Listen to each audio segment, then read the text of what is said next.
বন্ধুরা, তামিলনাড়ু আমি আল্লাহ সারাদিন কি বা থাই কি করি না করি সব কিছু শেয়ার করবো মাইনের লগে। তো যেহেতু কেউ থাহে না আল্লাহ সারাদিনটা কি বা কাটে এড়ে দেন। তো হ্যালো এভরিওয়ান, আসসালামু আলাইকুম, কিরম আছেন সবাই?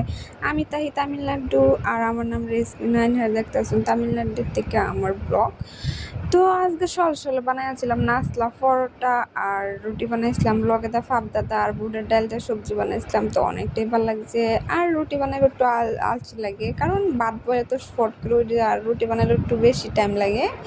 তার লেগে আমি মনে করি বাতি রান্ধালে বেশি, মানে আমার হাজব্যান্ড চা খানা, তার লেগে বাটটাই রান্ধুর লাগে। আমার এল্লা করে চা খাইবা মনে করো না আমার, তার লেগে আমি বানাই না, বাতি রান্ধালে। তো সহজ থেকে কি করতেছি না করে সব কিছু দেখবার পারবেন। খালি বইয়ে তাই না হচ্ছে তাই না, বা মোবাইল বা ভিডিও করি না, কামও করি, সব কিছু দেখতে পারবেন। এই দেখুন আমি গড়টা সাফ করে হাই রাখুন, আমি উড়ান উড়ান না, এটা হচ্ছে বারিন্দা। তো বারিন্দাটা ফাঁকা করছে না মাটিরেই। তো আমি ঘুরতেছি, কিরম লাগতেছে, তো ভালোই লাগতেছে আমার ডাইন। তো আমার নিজের বাড়ি ঘরের লাহান থাহি একদম নিজের বাড়ির থেকে আরো ভালো লাগে আমার। এনে থেকে হাইরা কি কই, মানে লাগেই না যে আমি তামিলনাড়ু এক রাজ্য, আমার নিজের রাজ্য ছেড়ে আমি বেলেগ রাজ্য থাই আমার টাইম লাগে না। আমার অনেকটাই ভালো লাগে না থেকে হাইরা।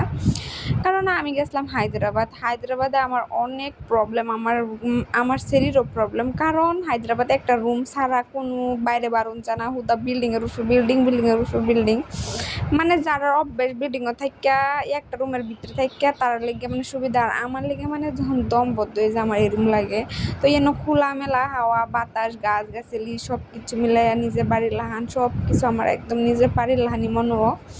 তো এর লেগে আমার এমনি ভালো লাগে। আর হায়দ্রাবাদ পানির অসুবিধা, রুমের অসুবিধা, তারপরে রুমে একটা ভাড়া বেশি। একটা রুমের ভাড়া তো 15 থেকে 20 হাজার টাকা, কমেটা 10 হাজার টাকা, একদম কমেটা। তার নিচে আর রুমই পাওয়া যায় না। আর এনো ফ্রি রুম দিতেছে মালিকে, চাল দিতেছে ফ্রি, গ্যাস দিতেছে ফ্রি। আর কি কাম করি যে এনো সব কিছু পরের ভিডিওতে আমি কইয়াম। তাহলে আর আমার সাপোর্ট করুন, আমি সব কিছু কইয়াম, সব দেখাইয়াম। তো আমি সব কিছু কাম করে বাসন দিয়ে দই লইতেছিলাম। আর হায়দ্রাবাদ না একদম ফানি কিনা খাওয়ান লাগে। আর আমরা যেন থাকি ফানির কোনো কষ্টই নাই। আমি যত ফানি মানে গাও গোসল করার থেকে খাওয়া সব ফানি মানে অটোমেটিক বোরিং করাইল আছে ন। তো আমার ফানির একদমই কষ্ট নাই, এ লেগে আমার একদম বাড়ির লাগান লাগে। আর আমার এনে কোনো বস্তুরই কমতি নাই, আমার সব বস্তু এনো আছে। আমার যে এনো থাই বললে আমার কিছু বস্তু কমতি তা না।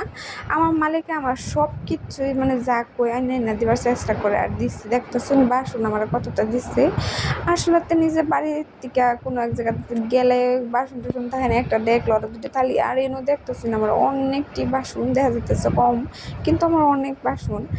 আমার কিন্তু এনে থেকে অনেকটাই বালাই লাগে, এর লিগে আমি ভাবতেছি এন থেকে আর যাইতাম না, এনই থাকা মন থেকে। তো কি কাম করি এটা তো দেখবে পরে ভিডিওতে, আমার পেজটা ফলো করে আমার পাশে থাকুন। পরে ভিডিওতে দেখবার লিগে আমি কি কাম করি এনে থেকে। আসলে তো আমি কাম করি না, আমার হাজব্যান্ডে করার লগে আর কি আমি একটু সাপোর্ট করি। আমি মানে কি সাপোর্ট করি, ধরুন গা হে এল্লা থাকলে তার রাইনতে পারে, কাম করে রাইনতে পারে, খাওয়ান লাগবে হইলে তার লিগে। আর বেটার মানুষ এল্লা থাকলে মানে বুঝুনি তো। তো এই লিগে আমি লগে থাকি যে রাইন্দা চাইন্দা দিতারাম তারে 2-3টা বাদ মানে কাম করে আর কি খাইতারে আর কি লিগে। তো এই দেখুন এক চুটকি মানে আমি কার ছুটি দেওয়া হয়ে গেল, কেটে কেটে চুটকি মারে মানে কষ্ট করে সারাই মানে কাম করে আলতার হই না। আমি কিন্তু পারি এক চুটকি মারে বাসনও দিতে পারি, এক চুটকি মারে কাপড় দিতে পারি, মানে চুটকি মারে সব কাম করতে পারি। তোর একটা জাদু। তো আমার সেরি করতেছে লাইক করতেন, তো সবাই লাইক কমেন্ট শেয়ার করে দিবেন ভিডিওটা। তো যারা যারা আমার ফলো না করছেন জলদি করে আমার ফলো করে দেন। আর সবাই ভালো থাকবেন, সুস্থ থাকবেন, আল্লাহ হাফিজ। এটাই আজকে আমার রুটিন সারাদিনের রাত সকাল থেকে রাত পর্যন্ত। ভালো থাকবেন।